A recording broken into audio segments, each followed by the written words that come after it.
자, 이 건축물도 제가 설계한 건축물인데요. 여기서 보시면은 외부 계단입니다. 분명히 외부 계단인데 여기서 보시면 벽으로 이렇게 구획이 되어 있고요. 이 부분만 오픈형 계단이 되겠습니다. 자, 그러면 이 계단의 건축 면적은 어떻게 될까요? 자, 이런 경우에 바닥 면적은 어떻게 되는지, 또 건축 면적은 어떻게 되는지 좀 살펴보도록 하겠습니다. 건축주를 위한 가장 기본적인 건축 지식을 1강부터 50강까지 마쳤습니다. 관심 있는 분은 건축주 프리미엄 멤버십 가입을 통해서 공부를 하시면 좋을 것 같습니다.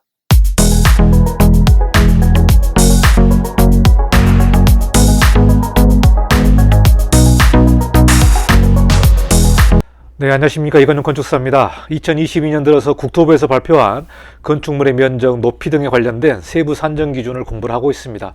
지난 시간까지 건축 면적에 대해서 공부를 했는데요. 건축 면적의 세부 산정 기준, 또 건축 면적에서 제외되는 부분이 어떤 내용이 있는지 쭉 공부를 했습니다. 이번 시간에는 10번째 시간으로 바닥 면적에 대해서 공부를 좀 해보도록 하겠습니다. 바닥 면적은 건축 면적하고 다르게 용적률에 관련된 내용이죠. 그리고 바닥 면적을 합해서 건축물의 총 연면적을 산정하는데요.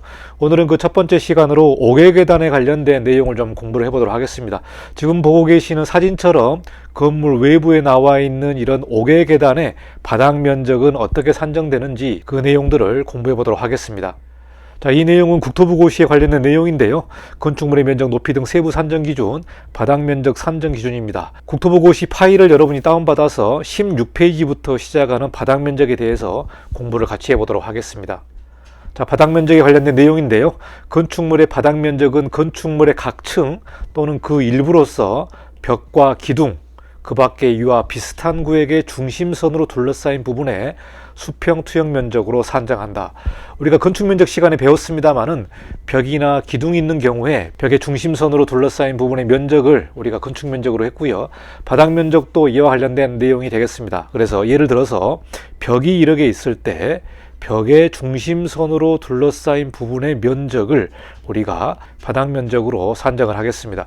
우리가 건축 면적하고 바닥 면적이 있죠. 가장 면적에서 중요한 부분인데 건축 면적은 건폐율에 적용되는 부분이고요. 바닥 면적은 용적률에 적용되는 부분이 되겠습니다. 그리고 건축 면적과 바닥 면적의 산정 기준이 동일하게 적용되는 게 아니고 건축 면적에서는 제외되지만 바닥 면적에서는 또 들어가고 또 바닥 면적에서는 제외되는데 건축 면적에서 들어가는 그 내용들이 있기 때문에 여러분이 잘 살펴보시면 좋을 것 같습니다. 그래서 우리가 건축물을 신축할 때에 대지가 있고 건폐율, 즉 지상부의 수평 투영 면적이 있기 때문에 이 부분은 이제 건폐율에 적용된 부분이고 바닥 면적은 각 층별로 이렇게 면적을 합해서 총 면적을 내게 되고요. 이 부분은 용적률에 관련된 내용이 되겠습니다. 자, 지하층의 바닥 면적, 지하층의 면적은 용적률에는 제외되죠. 용적률과 건폐율에는 다 제외되는 부분이 되겠습니다. 지하층의 면적은 주차 대수에 산정되는 부분이고 지하층 면적은 건축 면적, 바닥 면적 모두 다 제외되는 내용이 되겠습니다. 자, 그러면 바닥 면적에 대해서 좀 살펴보도록 하겠습니다. 자, 먼저 기본적인 원칙을 좀 말씀드리면 벽과 기둥에 구획이 없는 건축물은 그 지붕 끝부분으로부터 수평거리 1m를 후퇴한 선으로 둘러싸인 수평 투영 면적으로 한다. 자, 이 내용은 건축 면적 시간에도 나왔죠. 건축 면적 시간에 이렇게 벽과 기둥에 구획이 없는 건축물, 즉 주유소 같은 이런 건축물이 기둥만 있는 내용입니다. 기둥만 있고 이렇게 지붕이 있는 내용이 주유소 같은 건물인데요. 이런 경우에는 건축 면적 산정할 때도 1m를 후퇴를 하고 이 수평 투영 면적을 산정해서 건축 면적에 들어갑니다. 자, 바닥 면적도 똑같이 자, 지붕이 있는 경우, 즉 캔틸레버 끝선이죠. 캔틸레버 끝선으로부터 1m를 후퇴를 해서 이렇게 수평으로 둘러싸인 이 부분이 바로 바닥 면적입니다. 바닥 면적. 그러니까 이 내용은 건축 면적과 바닥 면적이 동일한 내용이 되겠고요. 자, 그러면은 옥외 계단에 관련된 내용들을 살펴보도록 하겠습니다. 자, 지금 보고 계시는 사진은 옥외 계단의 전형적인 모습이 되겠습니다. 건물 외부에 이렇게 피난 목적이라든가 아니면 다른 목적으로 외부에 계단을 설치하는 내용이 되겠습니다. 자, 이런 경우에 바닥 면적은 어떻게 되는지 또 건축 면적은 어떻게 되는지 좀 살펴보도록 하겠습니다. 자, 먼저 바닥 면적을 살펴보도록 하겠습니다. 자, 여기 보시는 그림처럼 이렇게 건물이 있고요. 외부에 계단이 이렇게 돌출되어 있습니다. 자, 돌출되어 있는데 이 사진을 자세히 보시면은 계단을 지지하는 벽이나 기둥이 없습니다. 그러니까 말 그대로 건물 외부에 돌출되어 이렇게 계단이 설치되어 있는데요. 자, 이 국토부 고시의 내용을 보시면 외부 계단을 지지하는 벽이나 기둥 등의 구획이 없고, 자, 이런 내용이죠. 벽이나 기둥에 구획이 없다. 자, 그리고 세시 등으로 구획되지 않은 개방형 외부 계단의 바닥 면적. 자, 여기서 세시 같은 경우 뭐냐면은 우리가 샤시라고 말하는 부분이 되겠습니다. 자, 이런 경우에는 만약에 샤시를 이렇게 설치를 해서 내부로 이렇게 공간을 구획할 수도 있겠죠. 뭐 바람이라든가 비를 피하기 위해서 이 부분을 셰시로 구획을 해서 만드는 경우가 있겠습니다. 자, 이런 경우는 해당이 안 되고 이 계단처럼 개방형 외부 계단의 바닥 면적을 산정하는 내용이 되겠습니다. 자, 여기서 보시면은 셰시 등으로 구획되지 않은 개방형 외부 계단. 자, 이 계단이 바로 개방형 외부 계단이죠. 구획을 하면 안 됩니다.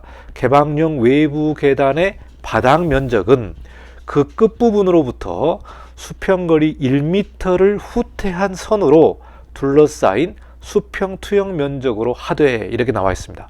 자, 이 내용이 뭡니까?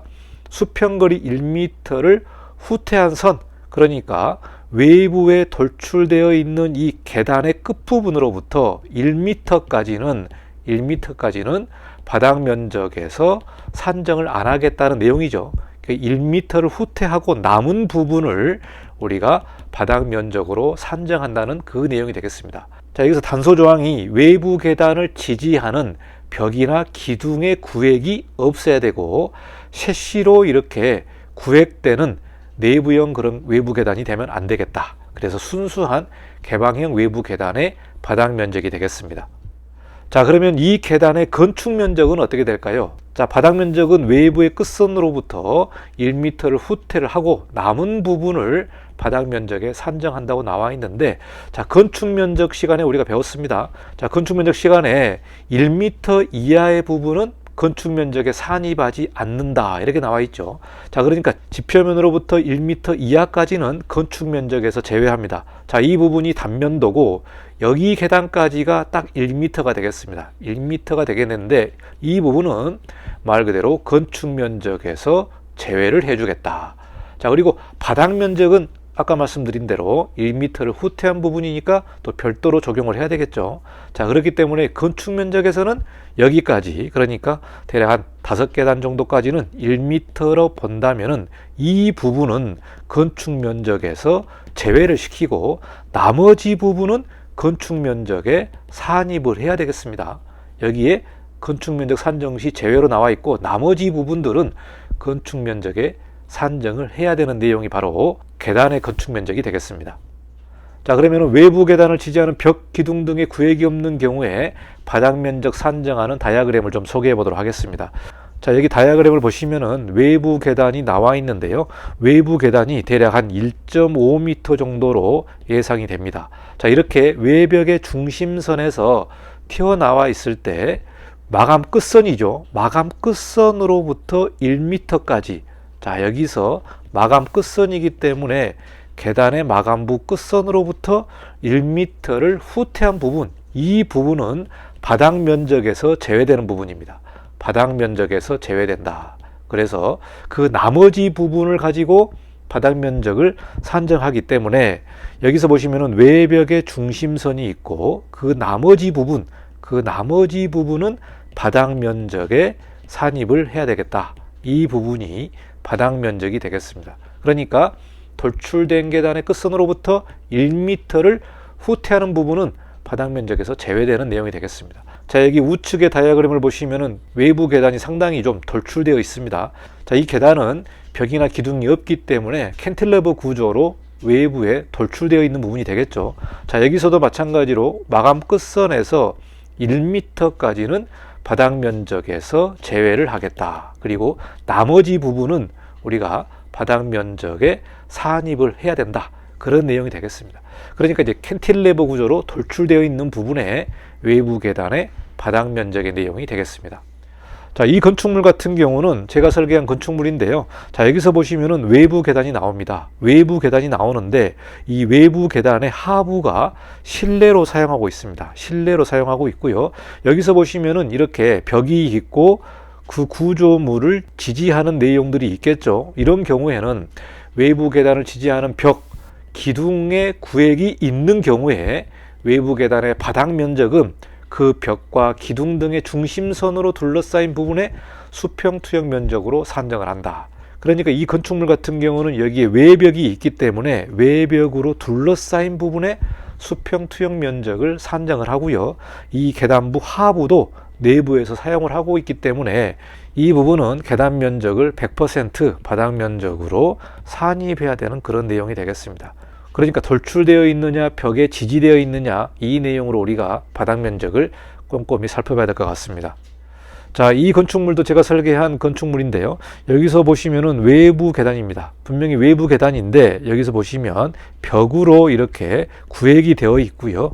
이 부분만 오픈형 계단이 되겠습니다. 그러니까 이 부분은 외부 계단이지만 벽과 기둥에 지지하는 부분이 있겠죠. 그래서 이 내용도 마찬가지로 벽 기둥에 구획이 있는 경우에 바닥 면적은 그 벽 기둥의 중심선으로 둘러싸인 수평 면적으로 한다. 그러니까 이 부분이 100% 바닥 면적으로 산입을 해야 되는 그런 내용이 되겠습니다. 여기서 마찬가지로 내부에서 쓰고 있기 때문에 이렇게 생긴 계단도 바닥 면적에 다 산입을 해야 되는 그런 내용이 되겠습니다. 자, 여기까지 바닥 면적에 관련된 기본적인 내용과 외부 계단에 관련된 바닥 면적 산정 기준을 좀 공부를 했습니다. 여러분이 제 강의를 쭉 따라오시려면 건축물의 면적, 높이 등 세부 산정 기준 국토부 고시 파일을 다운받으셔서 16페이지부터 공부를 따라가시면 좋을 것 같습니다. 자, 여기까지 10번째 수업을 마치고 다음 시간에 쭉 이어서 공부를 하도록 하겠습니다. 강의가 도움이 되었다면 구독과 좋아요를 부탁드리겠습니다. 감사합니다. 이관영 건축사였습니다.